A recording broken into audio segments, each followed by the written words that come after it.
Hey everyone, it's technology expert Burton Kelso here with another tech tip to help you get the most out of the technology in your life. Today we're talking about how to help your friends and family with remote control software. There are a lot of options out there as far as taking control of the family members' computers and helping them through some of those tricky situations they run into. Obviously, the family members that you'll probably be helping the most are those senior members of your family. But if you're a state or two or even a country away, there's some easy things that you can do to make sure that you can remote in and take care of their computer issues. Now, with any remote control software, it's very important for you to understand that remote control software requires fast internet. So if you don't have fast internet on your computer, then all of that goes out of the window.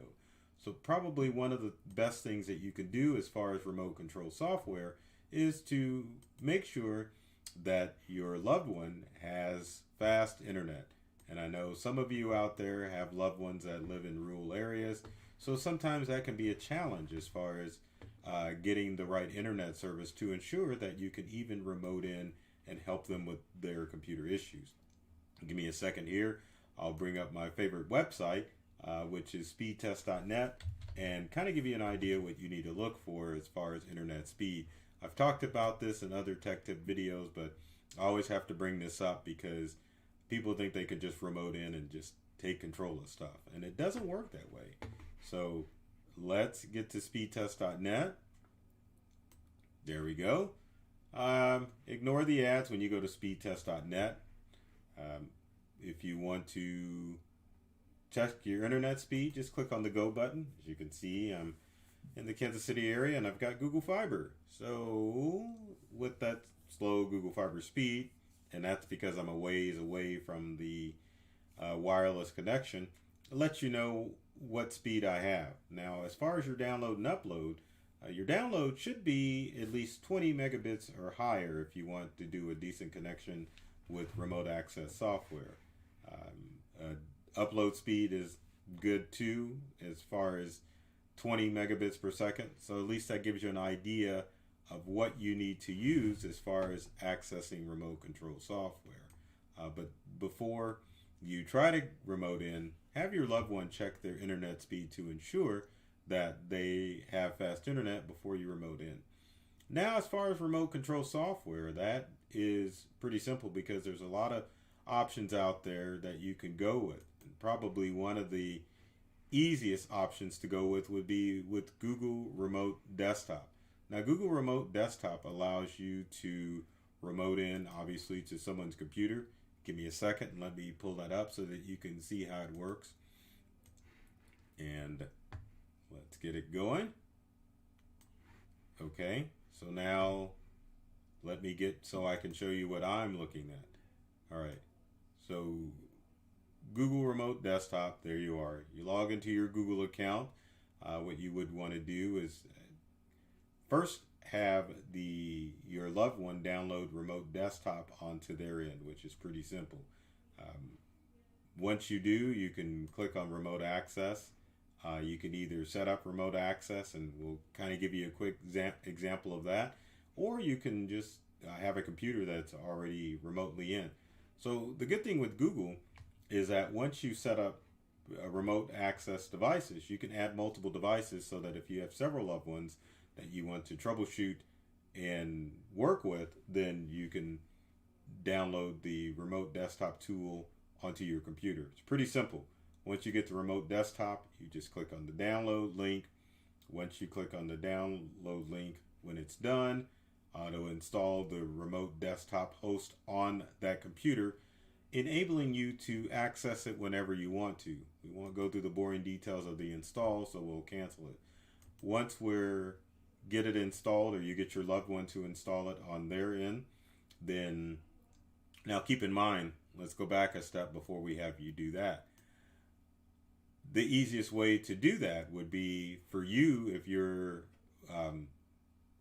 wanting to do remote access, it's best that you set it up under your Google account so that you can see all of your loved ones' devices under the remote devices. You can set it up without with your loved one's Google account, but it may make it a little bit difficult to get into their computer. To remotely access the computer, you just simply double click on the computer. It'll ask for a PIN number to keep those pesky people out. And then once you click on the go button, then it should log in. But it always helps if you enter your PIN number right. And I think we're going to have to do it again because I didn't enter it right the first time and the second time. So as always, third time's the charm. And as you can see, there is a Mac Mini that I've got set up for remote access. And there you have it. You can use the computer as if you were sitting at it. You can click on anything. You can restart it. You can look at programs. It's like you're sitting in front of their computer. So you can sit back as an observer, or you can let your loved one show you what's going on, or you can just take control and fix whatever the problem is fixing. But remote access with Google Remote Desktop is pretty simple and probably one of the easiest tools to use and set up if you have loved ones. Now let's go to a little bit more complicated program, but well known, and that is TeamViewer. Now TeamViewer is free to a point remote access software that you can download and use to connect to any Windows or Macintosh device. You can download it for free, but if you download TeamViewer for free and try to use it, make sure that you are only connecting to one computer at a time. If you start to turn into Tech Central and utilize multiple computers using TeamViewer, then TeamViewer is going to know, and they're going to switch you to a trial or a paid version. So TeamViewer would be an instance that you would use if you were wanting to connect to, say, one loved one's computer. So keep that in mind. But downloading is pretty simple, but once you get it, download it. Let's look and see how TeamViewer sets itself up. So let me bring up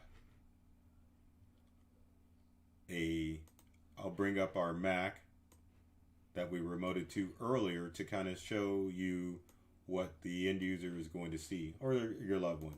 So when they open up TeamViewer, and for those of you that are tech savvy, trust me, the password will be changed long after. And probably I'll remove TeamViewer from this Mac. Anyway, there's two ways that you can do it. If you are trying to take control of a computer, you need your partner's ID, which is on the far left-hand side, which is your ID. And then you'll need the partner's password. Now, for the sake of security, TeamViewer constantly rotates that password so that unknown people can't just remote in any time they want. Also with TeamViewer, it will not start up on Windows Startup unless you tell it. Same thing with Macintosh setup. So that minimizes the risk that strangers can get into your computer. So if you were to remote into an end user's computer, you can just type in their ID, and I am going to cheat for a second because I have TeamViewer. I thought I had it up, but anyway, you would type in the partner ID, which is located on the left-hand side of the screen. Once you type in the partner ID, then you will type in the password, which will allow you to access the remote control computer. And then lo and behold, you'll be sitting in front of the computer as if you were right in front of the screen. But again, use caution when using TeamViewer because, again, it is almost a free sample product. But if you start to troubleshoot and try to work on multiple computers or multiple family members and friends' devices, then it will definitely try to charge you for TeamViewer. Now, another program that you can use that is free to do video conferencing, but you have to pay to do remote control, is Zoom. And if we look at Zoom, down at the bottom portion of Zoom, if you're paying for it, you'll get an option that says remote control. So the good thing about Zoom is when you do the remote control and you're paying for it, it works like a regular Zoom meeting. So if you have a family member that is challenged with technology, you can just tell them to download Zoom, or what's even better, you can just email them a meeting request, which will download the Zoom client on your loved one's computer, allowing them or allowing you to connect as if you were doing a Zoom meeting. Now, the good thing about Zoom meetings is that you may have some vain loved ones that may not want to be seen. So just like any other Zoom meeting, when you do remote control, you can mute or unmute. You can even choose to start video. But once you're connected into the Zoom meeting, you will get a remote control button that shows up here in the corner. So if you're hosting the meeting, you can just click on remote control.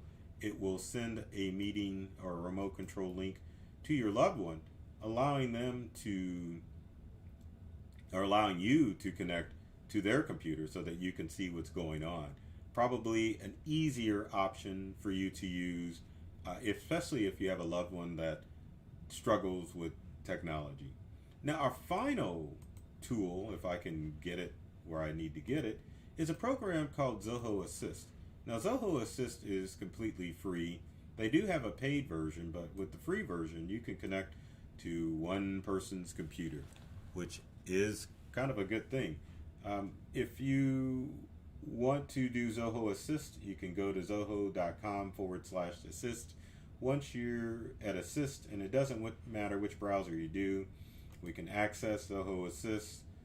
Zoho, if the link will work, there we go, will log into either a Google or other account, and to remote control is just as simple as entering in an email address.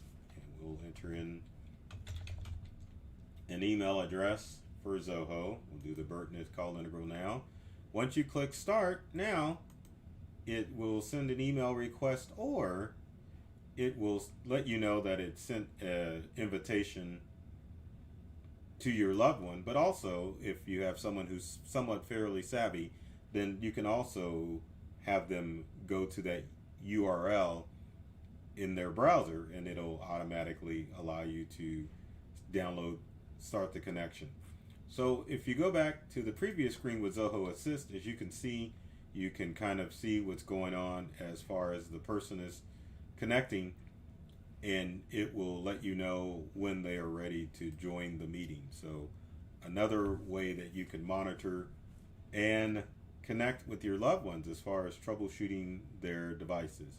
Now, one final utility that I'm going to show is, if I could pull it up here, is VNC Viewer. Now, VNC Viewer popped up, and it like scared the bejesus out of me, because I'm like, I wasn't expecting that to pop up. But VNC Viewer is something that you can use to connect across multiple computers if your computers are networked in a home, or even in a small office. But VNC isn't used for remote access over the internet, or if you do, it's a little bit more complicated to get it to work. It's used usually in-house or in-home as far as connecting is concerned. But once you click on VNC, which I guess we can close this and do a quick search for VNC, if I can spell it right, and we're going to give it the old third time's a charm. There's the VNC Viewer. If you click on VNC, as you can see, you can have multiple computers. You can click on it and it'll connect instantly using VNC. So that should give you an idea as far as some of the utilities that you can use to connect and help your loved ones out with their computers. And easy things to do, but again, make sure that they have fast internet, or your remote support session is going to be challenging to do. So with that said, if you got comments or questions, leave them in the comment section below. I'd love to hear from you to find out what things I can help you as far as remoting into your loved ones' computers. And if you have any other tech questions, be sure to ask. Now, I always have to throw this out here, but if you like this video, be sure to like and subscribe and follow myself, Burton Kelso, the technology expert, or my company Integral on the internet and all of the social media channels. Everywhere we share tech tips and tricks that are designed to help you get more for your home and your business technology. I love technology. I've read all the manuals and I'm serious about making technology fun and easy to use for everyone. So take care of yourself and do many things to make you smile. And thanks for watching.